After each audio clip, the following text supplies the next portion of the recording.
মাঠ পর্যায়ে প্রশাসনে আসল সরকার, বললেন প্রধান উপদেষ্টা।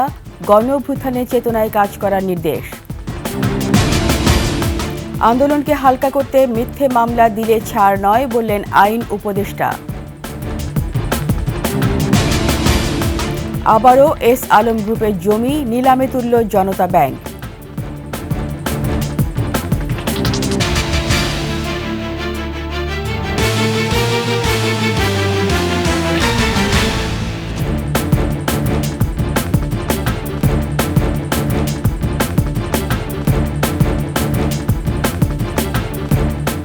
শুনছিলেন সংবাদ শিরোনাম। আমন্ত্রণ ২১ দুপুরের সংবাদে, সাথে আছি আমি রীতা চৌধুরী। দর্শক, ২১ টেলিভিশনের সংবাদ একই সাথে সরাসরি দেখতে পাবেন আমাদের ফেসবুক পেজ www.facebook.com/2124 অনলাইনে। সাবস্ক্রাইব করতে পারেন www.youtube.com/@21etv চ্যানেলে। প্রধান উপদেষ্টা ডক্টর ইউনূস বলেছেন, মাঠ পর্যায়ের প্রশাসনই আসল সরকার। বিভাগীয় কমিশনারদের সাথে বৈঠকে একথা বলেছেন তিনি। এ সময় গণ অভ্যুত্থানের চেতনায় সবাইকে কাজ করারও নির্দেশ দেন প্রধান উপদেষ্টা। মানুষ কি পরিবর্তন চায়? কতগুলো খুব কমন জিনিস আছে যেগুলো চায়, বা শান্তি শৃঙ্খলা চায়, আইন শৃঙ্খলা চায়, এটাকে নিশ্চিত করে। সেটার বিষয়ে আমরা বারে বারে বলছি, আবারও বলছি। দ্রব্যমূল্যের উপরে বিশেষ নজর দেওয়া আমাদের খুব দরকার এখন, যাতে করে আমরা জানি যে এটা কোনো রকমের অসুবিধা হচ্ছে না আমাদের কাছে, এবং এটা আমরা উপরের দিকে নিয়ে যেতে পারছি। এটার উপরে জোর দেওয়ার জন্য অনুরোধ করছি। বিশেষ মহলের ইশারায় আর বিশেষ পরিস্থিতির মধ্য দিয়ে নতুন দল গঠন করে ক্ষমতায় যেতে চাইলে আপত্তি আছে বলে মন্তব্য করেছেন বিএনপির ভাইস চেয়ারম্যান শামসুজ্জামান দুদু। সকালে জাতীয় প্রেসক্লাবের সামনে গণহত্যাকারী ও খুনি হাসিনার দোসরদের অরাজকতা সৃষ্টি করার এক প্রতিবাদ সমাবেশে তিনি কথা বলেন। এ সময় দেশে নতুন ষড়যন্ত্র শুরু হয়েছে মন্তব্য করে তিনি বলেন, সংকট উত্তরণের জন্য নির্বাচনের বিকল্প নেই। বিএনপিকে ঠেকাতে চাইলে কোনো লাভ নেই মন্তব্য করে তিনি বলেন, বিএনপি গণতন্ত্র ফিরিয়ে আনতে আবারও রাজপথে নামতে পারে। একই সমাবেশে বিএনপি চেয়ারপারসন উপদেষ্টা আব্দুস সালাম বলেন, দেশে যে পরিবর্তন হয়েছে তা ভোটের জন্যই হয়েছে।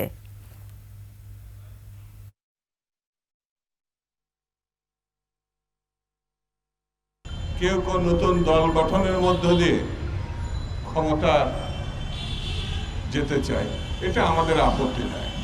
দল যে কেউ গঠন করতে পারে, নির্বাচনও যে কেউ করতে পারে, কিন্তু বিশেষ মহল থেকে বিশেষ উদ্যোগে বিশেষভাবে দল গঠনের নামে একটি বিশেষ পরিস্থিতি সৃষ্টি করে ক্ষমতা দখল করার যদি স্বপ্ন দেখে, তাহলে আপত্তি।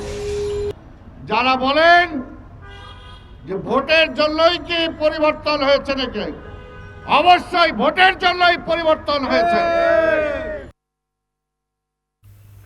সরকার ও আদালত আওয়ামী লীগকে নিষিদ্ধ না করলে তাদের নির্বাচন অংশগ্রহণে বাধা নেই বলে মন্তব্য করেছেন প্রধান নির্বাচন commissioner M Nasir Uddin. Chattogram circuit হাউসে নির্বাচন কর্মকর্তাদের সাথে মতবিনিময় সভায় তিনি কথা বলেন। রাজনৈতিক কোনো সিদ্ধান্ত যদি না আসে, অথবা কোর্ট থেকে যদি কোনো বারণ, তাহলে আমরা তো উইয়ার আনলাম। আমরা তো আমাদের বিধান অনুযায়ী ওনারা তো অলরেডি রেজিস্টার্ড আছে, এটা আমরা ইনহেরিট করেছি। সরকার যদি কোনো দলকে নিষিদ্ধ ঘোষণা না করে, তাদের রেজিস্ট্রেশন তো আমরা বাদী করতে পারি না। সচিবালয়ে অগ্নিকাণ্ডের ঘটনার পর আজ দ্বিতীয় দিনের মতো অফিস করছেন কর্মকর্তা কর্মচারীরা। তবে ভেতরে প্রবেশ করতে পারছেন না সংবাদ কর্মীরা। এদিনও সচিবালয়ে প্রবেশে রয়েছে কড়াকড়ি নিরাপত্তা। গাড়ি নিয়ে উপদেষ্টা এবং সিনিয়র সচিব ছাড়া কাউকে ঢুকতে দেওয়া হচ্ছে না। সচিবালয়ে কর্মরত স্থায়ী পাসধারী ব্যক্তিরাই কেবল সচিবালয়ে ঢুকতে পারছেন। কাজ করছে ক্রাইম সিন ইউনিট। তৃতীয় দিনে তদন্ত শেষে আজ প্রাথমিক প্রতিবেদন দেওয়ার কথা উচ্চ ক্ষমতা সম্পন্ন তদন্ত কমিটির। গতকাল অস্থায়ী পাস দিয়ে সাংবাদিকদের সংবাদ সংগ্রহের কথা বলা হলেও এখন পর্যন্ত সেরকম কিছু দেখা যায়নি।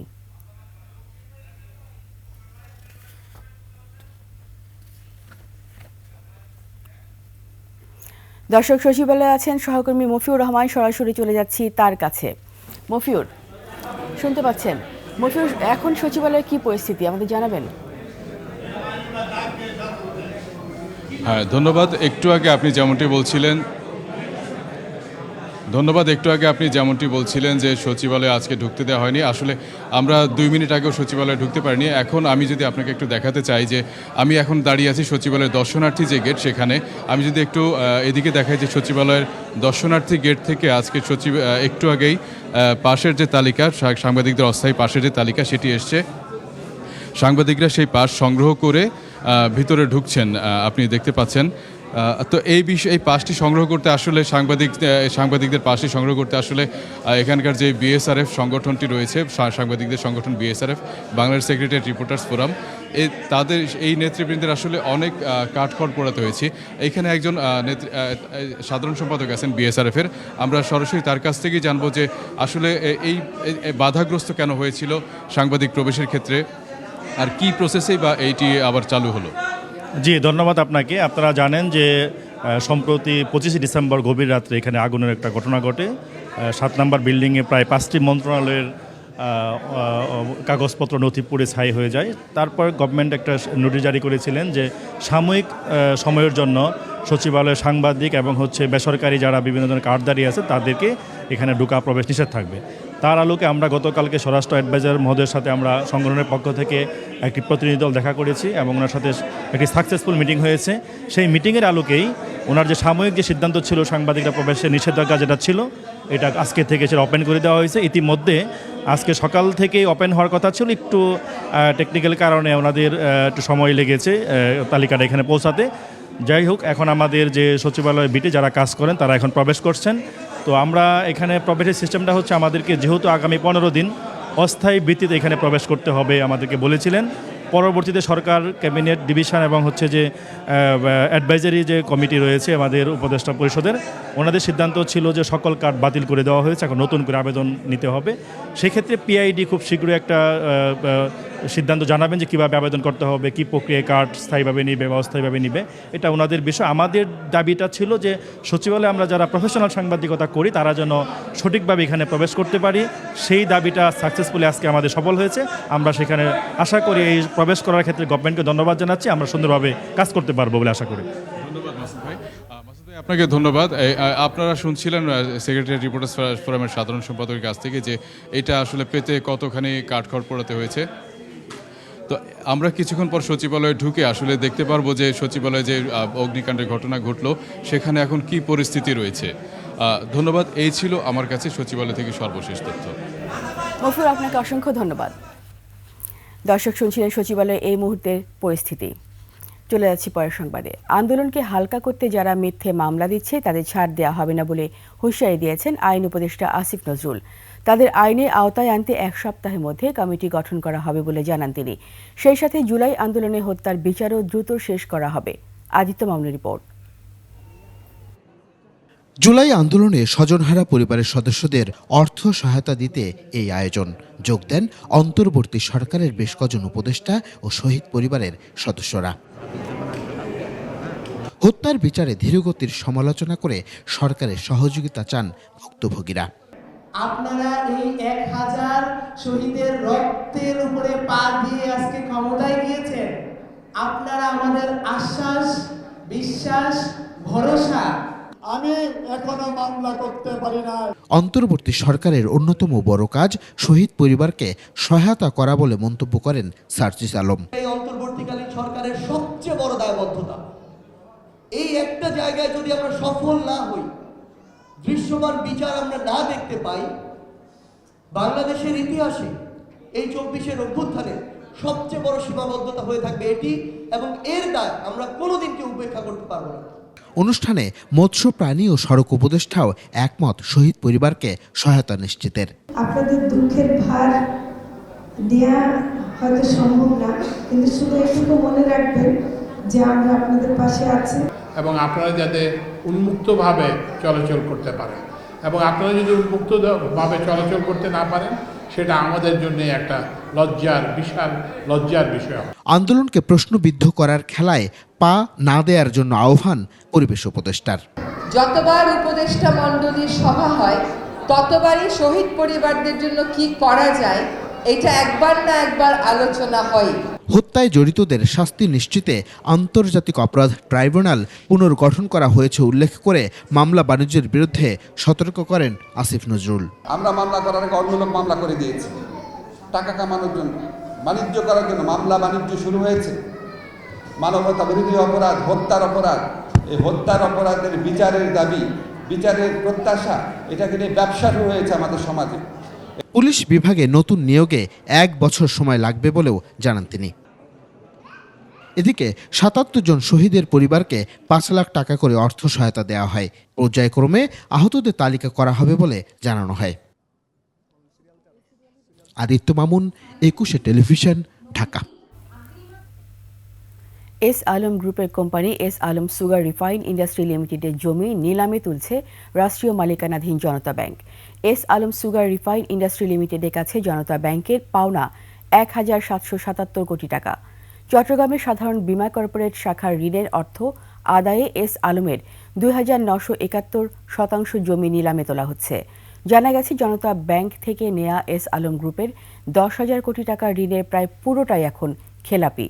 ফলে ঋণের বিপরীতে যে জমি বন্ধক দেওয়া আছে তা একের পর এক নিলামে তুলছে জনতা ব্যাংক। এর আগে জনতা ব্যাংক খেলাপি ঋণ আদায়ে এস আলম গ্রুপের জমি নিলামে তুলেছে। ১,৮৫০ কোটি টাকার খেলাপি ঋণ আদায়ের জন্য ২০ নভেম্বর ১,৮৬০% জমি নিলামে তোলা হয়।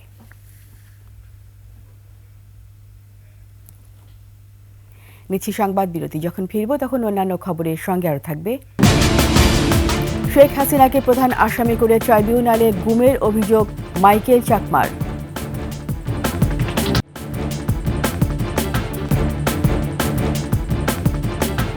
আমন্ত্রণ ২১ সংবাদে।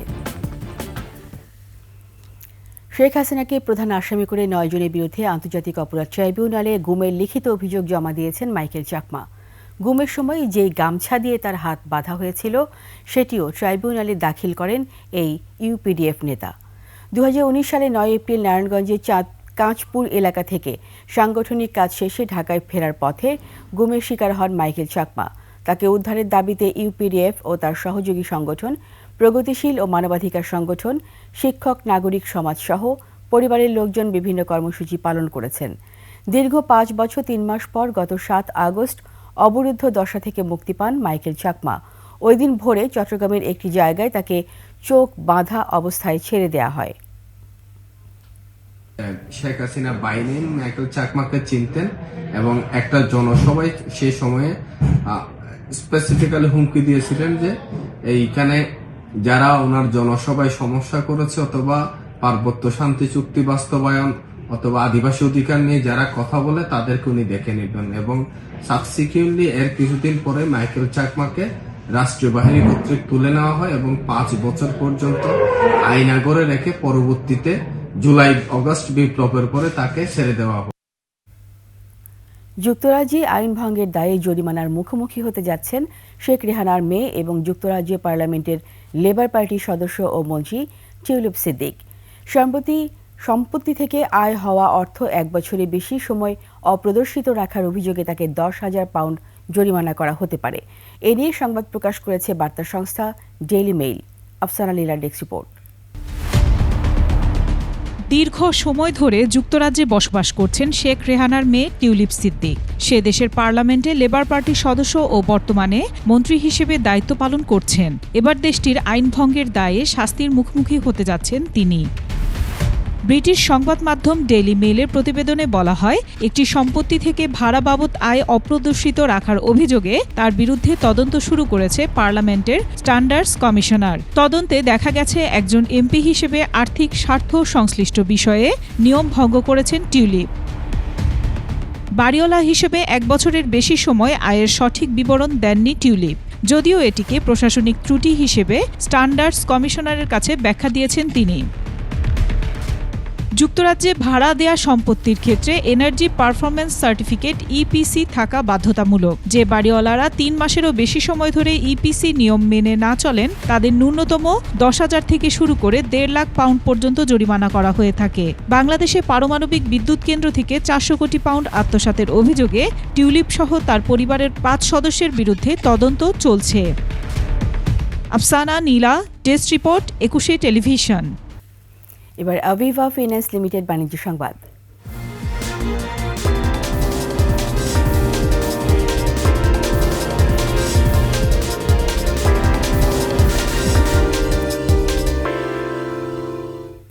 ইংরেজি নতুন বছরকে স্বাগত জানাতে প্রস্তুত সমুদ্র সৈকতের শহর কক্সবাজার। 31 ডিসেম্বর ঘিরে বিশ্বের দীর্ঘতম সমুদ্র সৈকত পরিণত হচ্ছে পর্যটকদের মিলন মেলায়। তবে থাকছে না উন্মুক্ত কোনো কনসার্ট। অনাকাঙ্ক্ষিত পরিস্থিতি এড়াতে নেওয়া হয়েছে সর্বোচ্চ সতর্ক অবস্থা। কক্সবাজার প্রতিনিধি আব্দুল আজিজের তথ্যচিত্রে বিস্তারিত ডেস্ক রিপোর্টে। বছরের শেষ সূর্যাস্ত দেখা আর নতুন বছরকে বরণে দেশের মানুষের কাছে পছন্দের তালিকায় শীর্ষে বিশ্বের দীর্ঘতম সমুদ্র সৈকত কক্সবাজার। এরই মধ্যে লোকের লোকারণ্য হয়ে উঠেছে সাগরকন্যা কক্সবাজার। শহরের হোটেল মোটেল আর পর্যটন কেন্দ্রিক ব্যবসা প্রতিষ্ঠানগুলো সেজেছে আবেগে।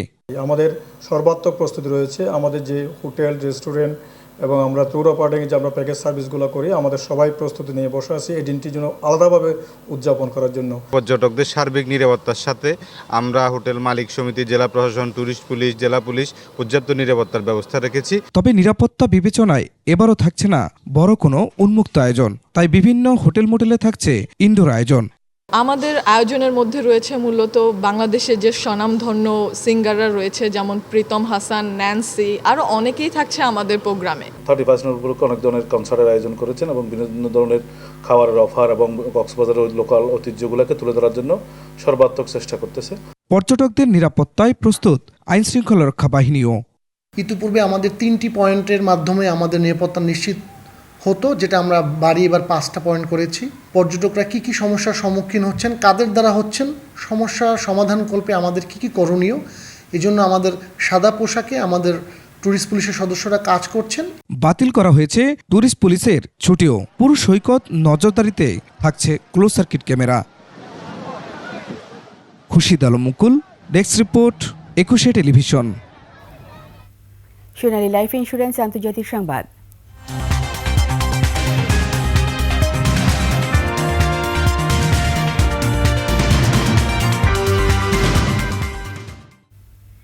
সিরিয়ায় নতুন নির্বাচন অনুষ্ঠিত হতে 4 বছর পর্যন্ত সময় লাগতে পারে বলে জানিয়েছেন বিদ্রোহী নেতা আহমেদ আল শারা। সৌদি সম্প্রচার মাধ্যম আল আরাবিয়াকে দেয়া এক সাক্ষাৎকারে তিনি একথা জানান। সিরিয়ায় সাবেক প্রেসিডেন্ট বাশার আল আসাদকে উৎখাতের পর থেকে তার বিদ্রোহী সংগঠন হায়াত তাহরির আল শাম HTS প্রথমবারের মতো সম্ভাব্য নির্বাচনে একটি সময়সীমা নির্ধারণ করল। শারা বলেন, নতুন একটি সংবিধান খসড়া করতে 3 বছর সময় লাগতে পারে। এছাড়া আসাদ সরকার পতনের পর জনসেবায় উল্লেখযোগ্য পরিবর্তন আনতে আরও 1 বছর সময় প্রয়োজন হতে পারে। তিনি জানান, বৈধ নির্বাচন আয়োজনের জন্য সিরিয়ার আইনি কাঠামো পুনর্গঠন এবং একটি বিস্তৃত জনশুমারি পরিচালনা জরুরি। এরই সাথে শেষ করছি 21 সংবাদ। যাবার আগে সংবাদ শিরোনামগুলো আরও একবার। মাঠ পর্যায়ের প্রশাসনে আসল সরকার বললেন সরকার প্রধান উপদেষ্টা, গণ অভ্যুত্থানের চেতনায় কাজ করার নির্দেশ। আন্দোলনকে হালকা করতে মিথ্যে মামলা দিলে ছাড় নয় বললেন আইন উপদেষ্টা। আবারও এসআলএম গ্রুপের জমি নিলামে তুলল জনতা ব্যাংক।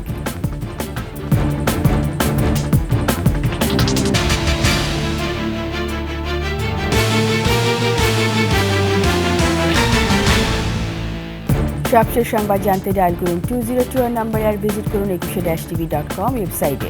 ফেসবুকে ভিজিট করতে পারেন www.facebook.com/2124 অনলাইনে। সাবস্ক্রাইব করতে পারেন www.youtube.com/@21tv চ্যানেলে। এতক্ষণ সঙ্গে থাকার জন্য সবাইকে ধন্যবাদ। পরবর্তী সংবাদ বিকেল 5টায় দেখার আমন্ত্রণ রইল। 21-এর সাথে থাকুন।